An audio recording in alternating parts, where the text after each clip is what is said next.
నమస్తే సకలు. ఈరోజు కథ పేరు వెర్రి వెంగళప్ప. వెంకప్ప అన్నదమ్ముల్లో ఆఖరివాడు. వాడికి అన్నలందరికంటే చదువు బాగా వచ్చింది. చాలా తెలివైన వాడని విద్య నేర్పిన గురువు అన్నాడు. కానీ చిన్నప్పటి నుంచి వాడి ధోరణి ఎరిగిన అన్నలు మాత్రం తెలివితేటలున్నా వీడికి లోకజ్ఞానం లేదు. ఇలాంటి వాడు రాజుగారి కొలువులో ఉద్యోగానికి తప్ప మరి ఎందుకు పనికిరాడు. వీడికి ఎలాగో ఒకలా అక్కడ ఉద్యోగం వేయించు అని తండ్రికి చెప్పారు. ఇందుకు వెంకప్ప ఒప్పుకోక తండ్రితో రాజుగారి కొలువులో ఉద్యోగం చేయడం నాకు ఇష్టమే, కానీ నేను అన్ని పనుల్లోనూ పనికి వస్తానని తేలాకే అక్కడికి వెళతాను. 1 సంవత్సరం నాకు వ్యవసాయం చేసే అవకాశం ఇవ్వు, నా శక్తి రుజువు చేస్తాను అన్నాడు. తండ్రి వాడికి 5 ఎకరాల భూమి ఇచ్చాడు. వెంకప్ప మట్టిని పరీక్షించి అందులో ఏది బాగా పండుతుందో నిర్ణయించి ఆ పంట వేశాడు. వాతావరణంలోని మార్పులను శ్రద్ధగా గమనిస్తూ తగిన జాగ్రత్తలు తీసుకున్నాడు. ఆ ఏడు వాడి పొలం విరగపండింది. అన్నల కంటే ఎక్కువ దిగుబడి సాధించాడు. వెంకప్ప పంటనంతా అప్పటికప్పుడే అమ్మేసి డబ్బు చేసుకున్నాడు.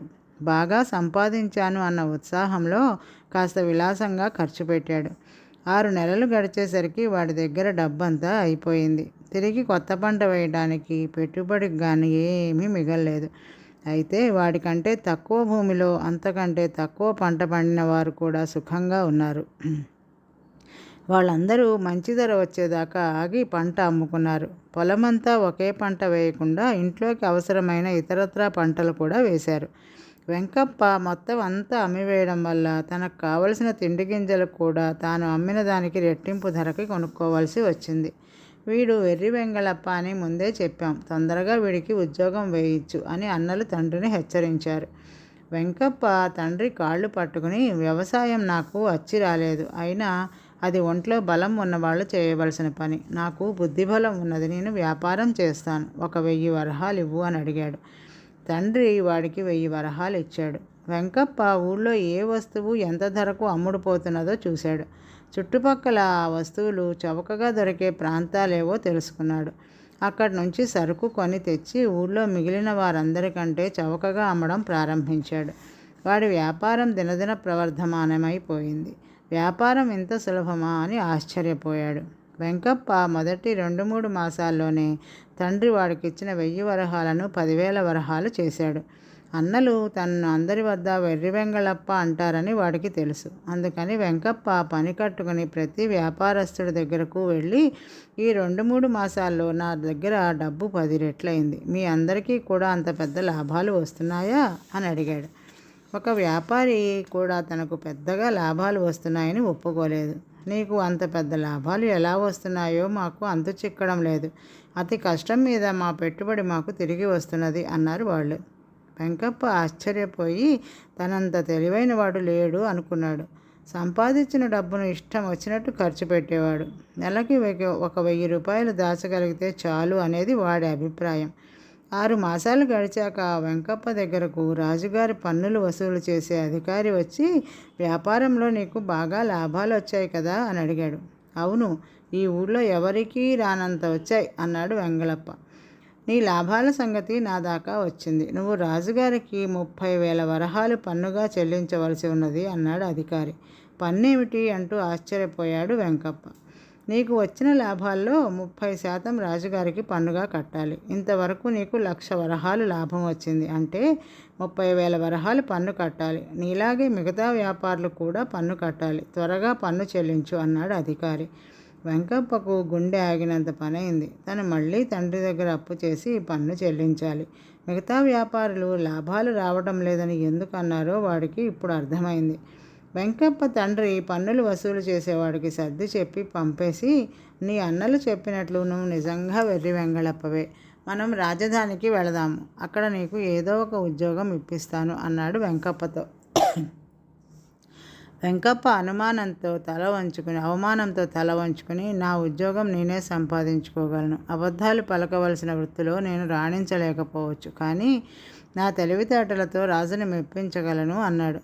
తండ్రి ఒక్క క్షణం ఆలోచించి, సరే అలాగే చెయ్యి, ఒక్క విషయం మాత్రం గుర్తుంచుకో, ఎంత గొప్పవాళ్ళకైనా సరాసరి రాజదర్శనం లభించదు.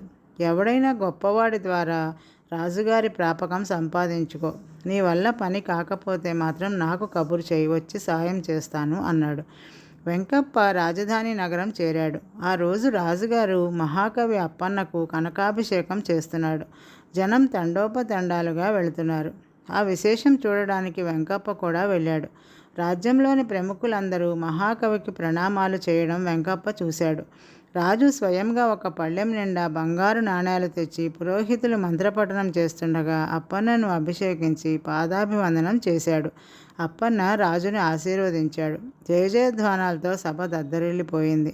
ఆ సాయంత్రం వెంకప్ప మహాకవి అప్పన్నను చూడపోయాడు. ఎంతో సులువుగా వాడికి ఆయన దర్శనం లభించింది. వెంకప్ప వినయంగా ఆయనకు నమస్కరించి, నా తెలివితేటలు ప్రదర్శించే అవకాశం ఇస్తే ఎంతటి వారినైనా మెప్పించగలను. మీ మాట సాయంతో నేను రాజుగారి కొలువులో ఉద్యోగం సంపాదించుకోవాలనుకుంటున్నాను అన్నాడు. అప్పన్న ఆశ్చర్యపోయి, నాయనా, నువ్వెవరివో కానీ వెర్రి వెంగళప్పలా ఉన్నావు. అలా కాకపోతే కొలువులో ఉద్యోగం కోసం నా దగ్గరికి రావు అన్నాడు. వెంకప్ప ముఖం చిన్నపుచ్చుకొని, అంతా అన్నట్లే మీరు అన్నారు. రాజుగారి చేత కనకాభిషేకం చేయించుకున్న మీకంటే గొప్పవారు నాకెక్కడ దొరుకుతారు అన్నాడు. అప్పన్న నవ్వి, వెర్రివాడా, ఈ సంగతి తెలియదా? ఒక కవిని సన్మానించడం రాజుకి గౌరవ కారణం అవుతుంది. అందుకే ఆయన నాకు కనకాభిషేకం చేశాడు. అంతకంటే ఆయనకు నా మీద ప్రత్యేక అభిమానం అంటూ ఏమీ లేదు. ఉద్యోగం కావాలంటే మంత్రి దగ్గరకు వెళ్ళు, సేనాధిపతి దగ్గరకు వెళ్ళు, విదూషకుడి దగ్గరికి వెళ్ళు, ఆఖరికి ఆయన క్షౌరకుడు రజకుడు అయినా నీకు సహాయపడవచ్చు. సన్మానం ముగిశాక రాజుకి నేనెవరినో గుర్తుండకపోవచ్చు అన్నాడు. వెంకప్పకు ఈ ప్రపంచమంతా అయోమయం అనిపించింది. వాడు తండ్రికి కబురు పంపి ఆయన ద్వారా రాజుగారి కొలువులో ఉద్యోగం సంపాదించి అనామకుడుగా చాలా కాలం సుఖంగా జీవించాడు. మరొక కథ, అపకారంలో ఉపకారం. ఒకానొకప్పుడు భువనగిరిని హేమశంకరుడు అనే రాజు ఏలుతూ ఉండేవాడు.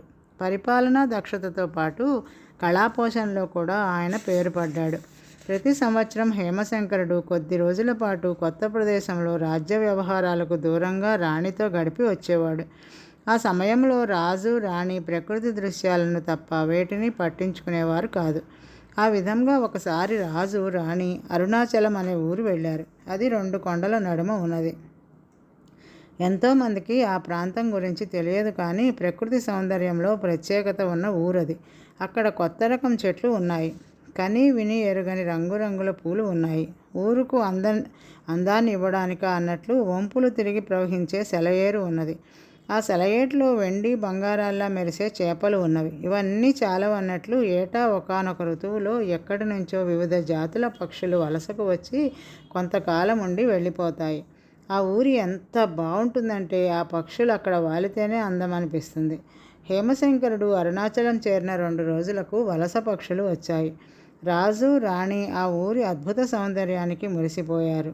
రాణికైతే శాశ్వతంగా అక్కడే ఉండిపోవాలనిపించింది. వాళ్ళు అనుకున్న దానికన్నా మరికొద్ది రోజులు అక్కడ గడిపి రాజధానికి వెళ్ళిపోయారు. రాజధాని చేరిన రోజునే హేమశంకరుడు తన కొలువులో పనిచేస్తున్న చపలుడిని పిలిచి వాడికి బంగారు నాణేలు బహూకరించాడు. ఈ చపలుడు రాజుకి ఎంతో ఇష్టడు. ఆయనకు నచ్చే మాటలు చెప్పడంలో అఖండుడు. వాడు అరుణాచలంలో పుట్టి పెరిగి పెద్దవాడై ఆ తర్వాత పొట్ట చేత పట్టుకుని వచ్చి భువనగిరిలో స్థిరపడ్డాడు. వాడు చెప్పడం వల్లనే రాజు ఈ పర్యాయం అరుణాచలం వెళ్ళాడు. చపలుడిని సన్మానించడంతో ఆగక రాజు అరుణాచలం గురించి ప్రతి ఒక్కరి వద్ద చెప్పసాగాడు. ఆ సంవత్సరం వలస పక్షులు ఇంకా ఎగిరిపోకుండానే మరెందరో అరుణాచలం వెళ్ళి వచ్చారు. కొన్నాళ్ళు గడిచాయి. ఒక రోజున హేమశంకరుడు చపలుడితో ఇష్టాగోష్ఠి చేస్తూ, తలుచుకున్నప్పుడల్లా అరుణాచల శోభ నా మనసుని పరవశింపచేస్తున్నది. నీకు ఏమైనా కోరిక ఉంటే చెప్పు అన్నాడు. చపలుడు వెంటనే, ప్రభు, అరుణాచలంలో మరొక గొప్పతనం ఉన్నది. ఆ ఊరు సరస్వతి ప్రసన్నం. అక్కడికి వెళితే చాలు మనిషిలో కవిత్వం పుట్టుకొస్తుంది. అరుణాచలం వెళ్ళి వచ్చిన సామాన్యులందరినీ పిలిచి ఒకచోట సమావేశపరచండి. వారిని పోటీపడి కవిత్వం చెప్పమనండి. ఉత్తమ కవిని సన్మానించండి అన్నాడు. నీ కోరిక సమంజసంగా ఉంది అని రాజు చపలుడిని మెచ్చుకున్నాడు. చపలుడు ఈ విధంగా కోరడానికి ఒక కారణం ఉన్నది. చాలా కాలంగా వాడికి తన కవిత్వం 10 మందికి వినిపించాలని ఉన్నది. తను రాసిన కొన్ని కవితలను వాడు లోగడ ఒకసారి ఆస్థాన కవి చతురమతికి వినిపించాడు. ఆయన అవి విన్నాక వాడితో, నువ్వు చాలా తెలివైన వాడివని చాలామంది అనుకుంటున్నారు. ఈ కవితలు వింటే అందరూ నవ్వుతారు. రాజు విన్నాడంటే నిన్ను వేళాకోళం చేస్తాడు. నీ కవితలు నిన్ను చిన్నబుచ్చుతాయి అని హెచ్చరించాడు. తన కవితలు బాగుంటాయని చపలుడి నమ్మకం. ఆస్థాన కవి తనంటే అసూయపడ్డాడని వాడి అనుమానం. కానీ ఆయన మాటల్లో నిజం ఉంటే తనకు రాజు ప్రాపకం పోతుందని భయపడ్డాడు. అయితే అప్పటి నుంచి మంచి అవకాశం కోసం ఎదురు చూస్తున్నాడు. ఇప్పుడు అది రాగానే ఇలా ఉపయోగించుకున్నాడు. అరుణాచలం చూసి వచ్చిన వారందరితో కవితాగోష్ఠి ఏర్పాటైంది. అది వినడానికి ఎందరో శ్రోతలు ఉత్సాహంగా వచ్చారు. ఉత్తమ కవికి 10,000 వరహాలు బహుమానం. పోటీలో గతంలోనే కవులుగా ప్రసిద్ధులైన వారు పాల్గొనకూడదు. కవిత్వం అరుణాచల శోభ గురించే చెప్పాలి. అప్పటికే కవులైన వారు పాల్గొనకూడదు అన్న నియమం ఉండడంతో కవులు కాని వారందరికీ ఆశ పుట్టింది. ఆ విధంగా అరుణాచలం చూసి వచ్చిన వారందరూ ముందుకు వచ్చారు. పోటీ ప్రారంభానికి ముందు రాజు ఆస్థాన కవి చతురమతిని న్యాయ నిర్ణేతగా ప్రకటించాడు. దీనికి చపలుడు అభ్యంతరం చెబుతూ, ప్రభు, చతురమతి మహాపండితుడు, జీవితమంతా కావ్యాలతో గడుపుతున్నవాడు. సామాన్యుల కవిత్వంలో గుణదోషాలు ఎన్నడం ఆయనకు సాధ్యం కాదు. ఎందువల్ల అంటే ఏ కవిత ఆయనకు నచ్చకపోవచ్చు. తమరు అరుణాచలం చూసి వచ్చారు, కవిత్వంలో ప్రవేశం ఉన్నవారు. తమరే ఈ పోటీకి న్యాయ నిర్ణేతగా వ్యవహరించడం సమంజసం అన్నాడు. హేమశంకరుడు తటపటాయించాడు. కానీ చతురమతి కూడా చపలుడిని బలపరచడంతో అంగీకరించక తప్పలేదు. పోటీ ప్రారంభమైంది. అందరూ ఆశ్చర్యపడే విధంగా ఎందరో సామాన్యులు అరుణాచలంపై చక్కని కవితలు వినిపించారు. ఆ పోటీలో చపలుడు కూడా పాల్గొని తన కవితలు చదివాడు. అందరూ తమ తమ కవితలను వినిపించడం అయ్యాక చతురమతి, ప్రభు, నాదొక చిన్న మనవి. మనమందరం ఇప్పుడు ఎన్నో చక్కని కవితలు విన్నాము. అరుణాచల సందర్శనం వల్ల కవులు కాని వారందరూ కవులవుతారని రుజువైంది. అయితే దర్శన మాత్రానికే కవిత్వం పుట్టుకొస్తుంటే అరుణాచలంలో పుట్టి పెరిగిన వారికి నరనరాల్లోనూ కవిత్వమే ప్రవహించాలి. అటువంటి వారికి పోటీలో పాల్గొనే అర్హత ఉండకూడదు. కారణం, లోగడే కవులైన వారు అందులో పాల్గొనకూడదు కదా మరి అన్నాడు. పోటీలో పాల్గొన్న వారిలో అరుణాచలంలో పుట్టి పెరిగినవాడు చపలుడు ఒక్కడే. హేమశంకరుడు ఈ నిర్ణయాన్ని ఆమోదించడంతో చపలుడు ఇంకేమీ మాట్లాడలేకపోయాడు. పోటీ ముగిసింది. ఉత్తమ కవికేగాక అర్థవంతమైన కవితలు వినిపించిన మరికొందరికి కూడా రాజు తగిన బహుమతులిచ్చి పంపాడు. చపలుడికి ఆస్థాన కవి చతురమతి మీద ఆగ్రహం కలిగింది. ఒకప్పుడు ఆయన తన కవితలు వింటే నలుగురు నవ్వుతారని, తనకు కవిత్వం రాదని అన్నాడు. ఈరోజు కవిత్వం నరనరాలా ప్రవహిస్తున్నది కాబట్టి పోటీలో పాల్గొనే అర్హత లేదన్నాడు. ఈ విషయం రాజుకి చెప్తే చతురమతిని క్షమించడు సరిగా శిక్షించే అవకాశం కూడా ఉన్నది. ఇలా ఆలోచించి వాడు రాజును కలుసుకుందామని అనుకుంటూ ఉండగా వాడికి రాజు నుంచి పిలుపు వచ్చింది. వాడు వెంటనే వెళ్ళాడు. హేమశంకరుడు వాడిని చూస్తూనే, ప్రియవాక్యాలతో నువ్వు నన్నే మెప్పించగలవు అనుకున్నా. మన కొలువులో నీకు ఇంకా మంచి మిత్రులు ఉన్నట్టు తెలియదు. ముఖ్యంగా మన ఆస్థాన కవి చతురమతికి నీకు ఇంత స్నేహభావం ఉన్నదని నేను ఎరగను. ఆ స్నేహభావమే ఈరోజు నన్ను ఒక ధర్మ సంకటం నుంచి కాపాడింది అన్నాడు. రాజు వ్యంగ్యంగా మాట్లాడుతున్నాడా అనిపించింది చపలుడికి. లేకుంటే తనకు అపకారం తలపెట్టిన చతురమతికి తన పట్ల స్నేహభావమా? హేమశంకరుడు చెప్పుకుపోసాగాడు. ఒంటికి అత్తరు పూసుకుంటే పరిమళం 1 రోజు లేక 2 రోజులు ఉంటుంది. పూల సహజ పరిమళమే చెట్టు నుంచి వేరైన కాసేపటి మటుకు మాయమైపోతుంది. అరుణాచల విషయంలోనూ అంతే. నువ్వు అక్కడే పుట్టి పెరిగి ఉండవచ్చు, కానీ అక్కడికి వెళ్ళి చాలా కాలమైంది. ఇటీవలనే అరుణాచలం చూసి వచ్చిన వారందరి కవిత్వంలోనూ ఎంతో కొంత పరిమళం ఉంది. ఎప్పుడో చూసిన కారణంగా నీ కవిత్వంలో బొత్తిగా పసలేదు. నీకు బహుమతి ఇవ్వాలంటే ఉత్తమ కవికి అన్యాయం చేయడం అవుతుంది. అందువల్ల నిన్ను పోటీ నుంచి తెలివిగా తప్పించిన చతురమతి నన్ను ధర్మ సంకటం నుంచి కాపాడాడు అన్నాడు.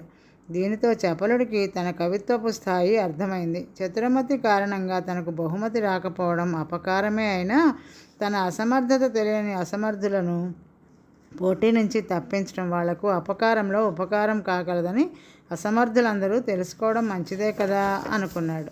ఈరోజుకి కథ సమాప్తం సకులు. తిరిగి మరొక కథతో రేపు కలుద్దాం. నమస్తే.